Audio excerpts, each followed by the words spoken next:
हनुमान बेनीवाल ने कहा 2015 मॉडल की गाड़ी रखा छा और टावर की गाड़िया में घूमा छा। बाकी नेता नांगड़ा की नहीं कौन भाई साहब आपको काम। आज हनुमान बेनीवाल बढ़ते नशे पर बात कर रहे थे।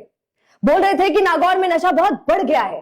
तभी उन्होंने ये बोलना शुरू किया कि अगर कोई फॉर्च्यूनर में घूम रहा है तो घूमने दो, एक दिन पकड़ा जाएगा। तुम किसी से होड़ मत करो मेरी तरह। मुझे देखो 2015 मॉडल की गाड़ी लेकर घूम रहा हूं अभी तक।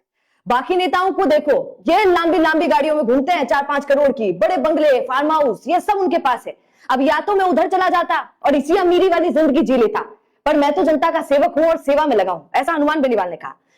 मुझे मतलब नहीं है इन सब से, मैं तो टाबरा की गाड़ियां में घूम ले, ऐसा हनुमान बेनीवाल ने कहा। एक बात सुनिए। फॉर्च्यूनर में घूम रहा तो घूमने दो, क्या पता फाइनेंस वाले वापस ले जाए, कहां से लाया, उधार लाया, कोई चोरी चकारी करके लाया होगा, तो उस पर मत देखो, तो फॉर्च्यूनर ले मत। अपने तो अगर बाइक से काम चले तो उससे चला लो।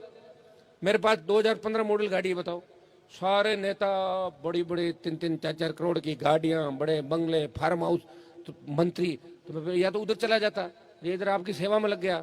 मुझे यही हनुमान बेनीवाल एक दिन बोल रहे थे कि साइकिल के जमाने में उनके घर में जीप हुआ करती थी। उनके खुद के शब्द हैं, उनके पिता बहुत अमीर हुआ करते थे। सोचिए, पिताजी उस जमाने में जीप में घुमा करते थे और बेटा बोल रहा है कि मेरे पास तो 2015 का मॉडल है।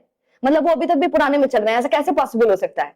अनपढ़ आदमी ने माइक हाथ में लेके कह दिया कि हनुमान जी तो 3000 करोड़ के हैं, 5, और उसी बात ताली में लोग हो पैसे बहुत हो गए। पैसे मेरे पिताजी के पास थे, ये सही है। 1957 के अंदर पेट्रोल की जीप रखते थे, 1957, जब लोगों के पास साइकिल नहीं थी, सही बात है।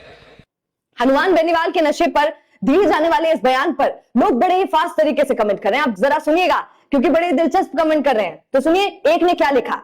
उसने लिखा, नशे के ब्रांड एम्बेसडर ये साहब खुद हैं। कोई लिखता है, डोटासरा साहब की बात को बड़ा ही सीरियस ले लिया है बेनीवाल जी ने। किसी ने क्या लिखा, ये सुनिए। इन्होंने लिखा, तस्करी करने वालों को नेताजी ही बचाते हैं, फिर कैसे रुकेगा ये काम, नशे का काम। यहां ये यूजर कहना चाहता है कि हनुमान बेनीवाल आप ही नेता हैं और आप ही तस्करों को बचा रहे हैं।